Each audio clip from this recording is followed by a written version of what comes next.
আজ লাঞ্চের মেনুতে ছিল গরম ভাত আর তার সাথে আমার প্রিয় কচু বাটা, আর ছিল আলু দিয়ে কাতলা মাছের পাতলা ঝোল আর ঝাল ঝাল চিকেন কষা। আর তোমরা যারা আমার ভিডিও দেখতে ভালোবাসো তারা তো ভালো করেই জানো যে এই কচু বাটা খেতে আমি ঠিক কতটা ভালোবাসি, তাই এটা নিয়ে আর বিশেষ কিছু বললাম না। কাতলা মাছ তো আমার এমনিতেই প্রিয়, কিন্তু মা যখন এই কাতলা মাছের ঝোলটা আলু আর জিরে বাটা দিয়ে করে তখন এটা স্বাদ তো মনে হয় আরো দ্বিগুণ বেড়ে যায়। আর এটা খেতেও লাগে এতটাই দুর্দান্ত যে বেশিরভাগ ভাতটা তো আমি এটা দিয়ে খেয়ে ফেলি, কিন্তু আজকে চিকেন ছিল বলে একটু কম ভাতই খেলাম। আর আজকে সকালবেলা বাবা বাজার থেকে মাছ আর মাংস দুটোই এনেছে, তাই মাও মাছ আর মাংস দুটোই রান্না করে ফেলেছে।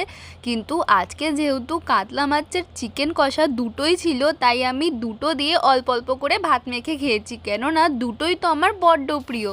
আর শেষ পাতে ছিল ক্ষীরকদম আর আমার প্রিয় সেই নাম না জানা অজানা মিষ্টিটা।